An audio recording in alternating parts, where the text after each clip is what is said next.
नमस्ते बच्चों। कक्षा 8 विषय विज्ञान।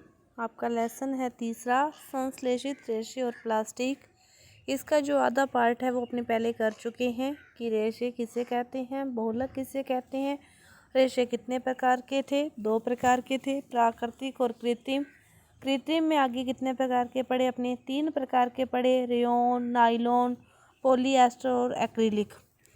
तो देखो, पॉलीएस्टर और एक्रिलिक अपना जो चल रहा था कि जो पॉलीएस्टर है ये भी क्या है, एक प्रकार का संश्लेषित रेशा है। तो वस्त्रों के निर्माण में इसका भी बहुत ही यूज़ किया जाता है और लोग अक्सर ही इसके कपड़े पहनते हैं। और टेरिलिन भी क्या है, एक लोकप्रिय पॉलीएस्टर है और इसे बहुत महीन रेशों में खींचा जा सकता है। पैट का फुल फॉर्म क्या है, पॉलीएथिलीन टरथलेट। यह क्या है, एक बहुत ही उपयोगी सुपरिचित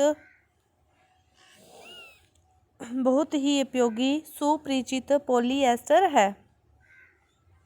इसका उपयोग बोतलें, बर्तन, तार, अन्य बहुत सी उपयोगी उत्पादों के निर्माण में किया जाता है। इसके अलावा जो कपड़े हैं पॉलीकोट के, पॉलीवूल के, टेरिकोट आदि जो प्रकार के कपड़े भी हैं। और ये किस किस के बने होते हैं, देखो जो पॉलीकोट है और टेरिकोट, कोट आप याद रखोगे, कोट आते ही उसमें कपास तो आएगा ही, जिसमें कोट आ गया उसमें कपास तो आएगा ही।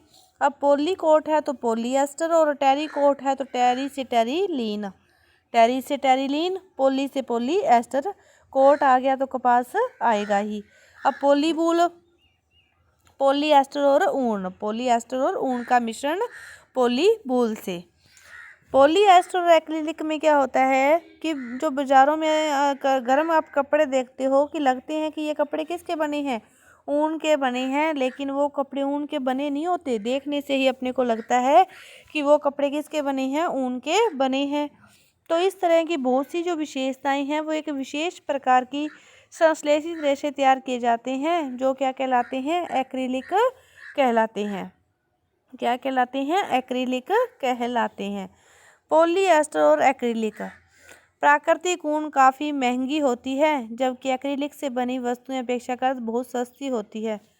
प्राकृतिक जो ऊन है वो क्या है, काफ़ी महंगी होती है, जबकि एक्रिलिक से बनी जो वस्तुएं हैं वो अपेक्षाकृत सस्ती होती है। एक महत्वपूर्ण जानकारी संश्लेषित रेशों के बारे में कि ये क्या होते हैं, गर्म करने पर क्या हो जाते हैं, पिघल जाते हैं। जो संश्लेषित रेशे हैं वो गर्म करने पर क्या हो जाते हैं, पिघल जाते हैं। और संश्लेषित रेशों वस्त्रों में आग लगने से यह पिघलकर व्यक्ति के शरीर से क्या हो जाते हैं, चिपक जाते हैं। तो फिर ये क्या हो, अत्यंत घातक हो सकते हैं। तो इसीलिए रसोई में काम करते समय या आग का कोई भी काम करते समय हमें संश्लेषित रेशों से बने वस्त्रों का उपयोग नहीं करना चाहिए, उन्हें नहीं पहनना चाहिए। कब नहीं पहनना चाहिए, जब हम आग का काम कर रहे हों। संश्लेषित जो रेशे हैं ये प्राकृतिक रेशों की अपेक्षा कम जल सोखते हैं। संश्लेषित रेशे प्राकृतिक रेशों की अपेक्षा कम जल सोखते हैं और ये शीघ्र सूख जाते हैं, ये शीघ्र ही सूखते हैं। तो इस तरह के जो रेशे अधिक टिकाऊ होते हैं। संश्लेषित रेशे सस्ते और आसानी से उपलब्ध हो सकते हैं, ये सस्ते भी हैं, ये टिकाऊ भी हैं। और जब कम जल सोखेंगे तो ये आसानी से क्या हो जाते हैं, सूख भी जाते हैं। क्यों सूख जाते हैं, क्योंकि ये कम जल सोखते हैं। तो ये सस्ते भी हैं, टिकाऊ भी हैं और जल्दी से सूख भी जाते हैं। तो इसके सारे गुणधर्मों के कारण इसके जो वस्त्र हैं वो ज़्यादा यूज़ में आते हैं। इसके बाद है प्लास्टिक। तो आज के समय में जो प्लास्टिक है एक बहुत ही उपयोगी पदार्थ बन गया है। प्लास्टिक से दैनिक उपयोग में अनेक वस्तुएं अपने जो दैनिक जीवन में काम लेते हैं उनमें अनेक वस्तुएं किसकी बनी होती है, प्लास्टिक की बनी होती है। यहाँ तक कि आप पॉलीथीन की बात ले लो, वो भी किसकी बनी होती है, प्लास्टिक की बनी होती है। तो प्लास्टिक के पुनः चक्रण से इसे पुनः प्रयुक्त किया जा सकता है कि इसका एक वस्तु काम में आ रही है वो कुछ खराब होगी तो इसे पुनः प्रयुक्त काम में लाने वाली कोई और चक्कर से किया जा सकता है। तो आज के समय प्लास्टिक एक बहुत ही उपयोगी पदार्थ है, लेकिन प्लास्टिक का अपघटन नहीं होता, यह बात इसकी बहुत ही हानिकारक है। तो देखो, कुछ प्लास्टिक ऐसे होते हैं जिसे गर्म करने पर वह आसानी से विकृत हो जाते हैं और सरलतापूर्वक मुड़ जाते हैं। कुछ प्लास्टिक ऐसे होते हैं जिसे गर्म करने पर वे क्या होते हैं, आसानी से विकृत हो जाते हैं और सरलतापूर्वक आप किसी भी आकार में आकृति में डालो तो वह उसमें मुड़ जाते हैं। तो इस तरह के प्लास्टिक क्या कहलाते हैं, थर्मोप्लास्टिक कहलाते हैं। थर्मोप्लास्टिक किसे कहते हैं, जो गर्म करने पर आसानी से मुड़ जाएं।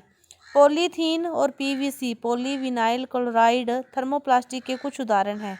पॉलीथीन और पॉलीविनाइल क्लोराइड थर्मोप्लास्टिक के क्या हैं, कुछ उदाहरण हैं। थर्मोप्लास्टिक किसे कहते हैं, जो गर्म करने पर आसानी से मुड़ जाते हैं, उसे क्या कहते हैं, थर्मोप्लास्टिक कहते हैं, जो गर्म करने पर आसानी से मुड़ जाते हैं।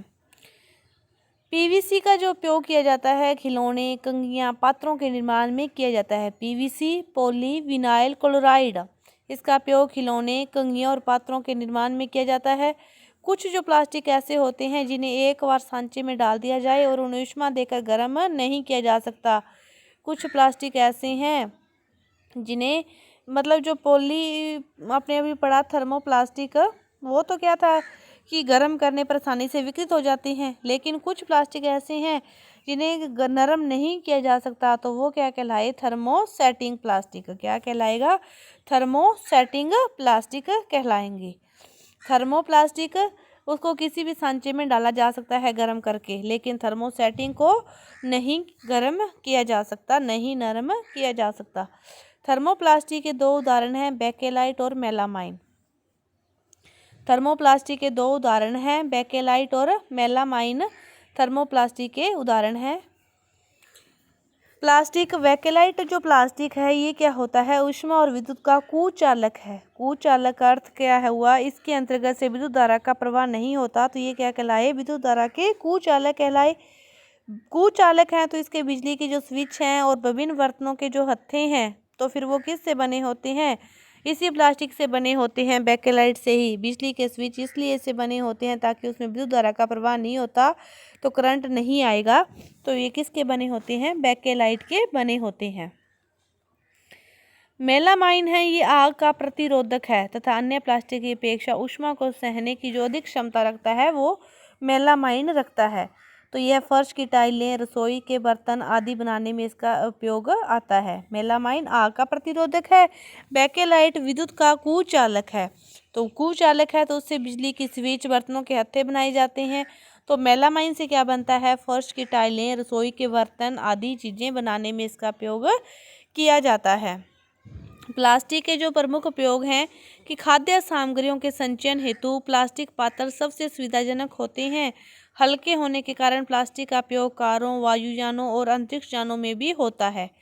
हल्के होने के कारण इसका उपयोग कारों, वायुयानों और अंतरिक्ष यानों में भी होता है। और दैनिक आवश्यकताओं की अनेक वस्तुएं जैसे चप्पल, फर्नीचर, सजावट की वस्तुएं प्लास्टिक की बनी होती है।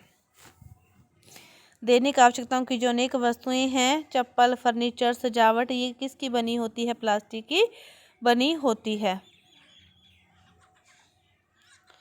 इसके बाद देखो प्लास्टिक के जो उपयोग हैं कि प्लास्टिक हल्का, प्रबल, चिरस्थायी होने के कारण, चिरस्थायी का मतलब लंबे समय तक यूजेबल होने के कारण इससे बाल्टियां और मग बनाया जाता है। क्या बनाए जाते हैं, बाल्टियां और मग।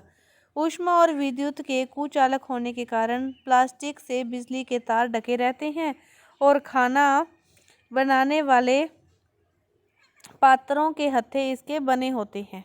प्लास्टिक हल्का, प्रबल और चिरस्थायी होने के कारण इससे बाल्टियां और मग बनाया जाता है, ये तो आप समझ गए। उसके बाद ये कुचालक होने के कारण प्लास्टिक से बिजली के जो तार हैं वो ढके रहते हैं। ऊपर का जो आवरण होता है ना बिजली के तार का, वो भी किसका बना होता है, प्लास्टिक का बना होता है। क्यों बना होता है, क्योंकि ये क्या है, विद्युत के कुचालक हैं। प्लास्टिक और पर्यावरण। प्लास्टिक क्या है, जैव अनिम्नीकरणीय पदार्थ हैं। जैव अनिम्नीकरणीय पदार्थ कितने प्रकार के होते हैं, दो प्रकार के होते हैं, निम्नीकरणीय और अनिम्नीकरणीय। जैव निम्नीकरणीय और जैव अनिम्नीकरणीय पदार्थ। जैव निम्नीकरणीय पदार्थ के अंतर्गत जो आते हैं वो देखो क्या आते हैं, सूखी पत्तियां, घास, सब्जी के छिलके, मरे हुए जंतु।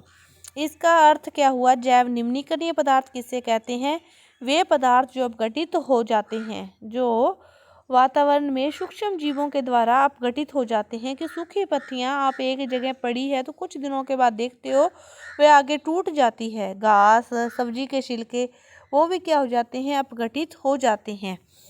लेकिन जैव अनिम्नीकरणीय वे पदार्थ हैं जो सूक्ष्म जीवों के द्वारा अपघटित नहीं होते, वे क्या कहलाते हैं, जैव अनिम्नीकरणीय पदार्थ कहलाते हैं। जैसे प्लास्टिक, कांच, तो ये कभी भी अपघटित नहीं होते, तो फिर ये क्या कहलाते हैं, जैव अनिम्नीकरणीय पदार्थ कहलाते हैं। प्लास्टिक और पर्यावरण। प्लास्टिक क्या है, एक जैव अनिम्नीकरणीय पदार्थ है। यह अपघटित नहीं होता, तो इसलिए ये क्या कहलाता है, जैव अनिम्नीकरणीय पदार्थ कहलाता है। अर्थात जीवाणु एवं कवकों के द्वारा ऐसे पदार्थ सरल पदार्थों में अपघटित नहीं होते। जीवाणु, कवक, सूक्ष्म जीव किसी के भी द्वारा ये पदार्थ हैं, ये सरल पदार्थों में अपघटित नहीं होते, तो ये क्या कहलाते हैं, जैव अनिम्नीकरणीय पदार्थ कहलाते हैं। तो इस प्रकार जो प्लास्टिक पर्यावरण में लंबे समय तक बने रहते हैं, जो पर्यावरण हितैषी नहीं है। अतः प्लास्टिक प्रदूषण का एक प्रमुख कारण है। प्लास्टिक क्या है, प्रदूषण का एक प्रमुख कारण है। प्लास्टिक और पर्यावरण। प्लास्टिक को जलाने पर यह क्या करता है, विषैले गैस उत्सर्जित करते हैं। प्लास्टिक को जलाने पर यह विषैले गैस अपघटित भी नहीं होता, और यदि इसको जला देते हैं तो फिर ये जहरीली गैस निकालता है, तो इसलिए इसको जला भी नहीं सकते, अपघटित भी नहीं हो सकता। तो फिर प्लास्टिक से कैसे छुटकारा मिले, तो ये एक बहुत ही बड़ी समस्या होगी। तो पर्यावरण को बचाने के लिए हमें प्लास्टिक का उपयोग ही कम करना चाहिए, तो ही हमें मिलेगी। हमें जूट का या सूती कपड़े के बने थैलों का प्रयोग करना चाहिए, तो ही हमें मतलब ऐसे पदार्थों का ही हमें यूज़ करें कि जो जैव निम्नीकरणीय हो, जो अपघटित हो जाए। तो प्लास्टिक तो अपघटित भी नहीं होता और इसे जलाया भी नहीं जा सकता। जलाया क्यों नहीं जा सकता, क्योंकि इससे क्या उत्पन्न होते हैं, विषैले गैस उत्पन्न होते हैं। इसके बाद देखो प्लास्टिक के बारे में, चाहे हर चीज़ के बारे में आप समझ सकते हो कि एक उत्तरदायी नागरिक के रूप में हमें 5R सिद्धांत का पालन करना चाहिए। 5R में देखो क्या है, रिड्यूस, रीयूज, रिसाइकल, रिपेयर और रिफ्यूज़। कि पहले तो रिड्यूस कम करना चाहिए, कि जहाँ तक हो सके हमें प्लास्टिक का उपयोग करना ही नहीं चाहिए, कम करना चाहिए। जितना हम उसको इग्नोर कर सकते हैं उसको उतना इग्नोर करना चाहिए। कम करने का अर्थ उसे उतना इग्नोर करना चाहिए। दूसरा है पुनः उपयोग करना चाहिए, कि हमें प्लास्टिक का कोई चीज़ का एक बार उपयोग कर लिया और उसको फेंकना नहीं चाहिए, वापिस कहीं ना कहीं उसका दूसरी जगह या उसी जगह वापिस उपयोग करना चाहिए। तो पुनः उपयोग करना चाहिए, मतलब प्लास्टिक की वस्तुओं को एक बार यूज़ एंड थ्रो का नियम नहीं अपनाना, वापिस पुनः उपयोग करना चाहिए। पुनः चक्रण करना चाहिए, कि एक जगह से वस्तु का उपयोग करने के बाद उसको रखना चाहिए कि आगे किसी दूसरी जगह सोच कर कि हम वहाँ पर उसका यूज़ कर सकते हैं। तो पुनः चक्रण। मरम्मत करना, कि प्लास्टिक की वस्तुएं अपने यूज़ कर रहे हैं, थोड़ी बहुत वो ख़राब होगी तो उसको नई नहीं लेनी चाहिए, क्योंकि थोड़ी बहुत ख़राब होने पर अपने नई प्लास्टिक की वस्तुएं खरीदी जाएंगे तो प्लास्टिक को अपने किसी भी प्रकार नष्ट नहीं कर सकते, अपघटन नहीं कर सकते, तो फिर वो प्लास्टिक बढ़ता जाएगा। तो प्लास्टिक बढ़ेगा तो प्रदूषण बढ़ेगा। तो इसीलिए पुरानी वस्तु जहाँ तक हो सके कि उसकी रिपेयर हो सकती है, अपने उसका यूज़ इस प्रकार रिपेयर करके इस प्रकार इसको सही करवा कर दोबारा कर सकते हैं, तो हो वहाँ तक करना चाहिए। नई वस्तु एकदम से नहीं लेनी चाहिए।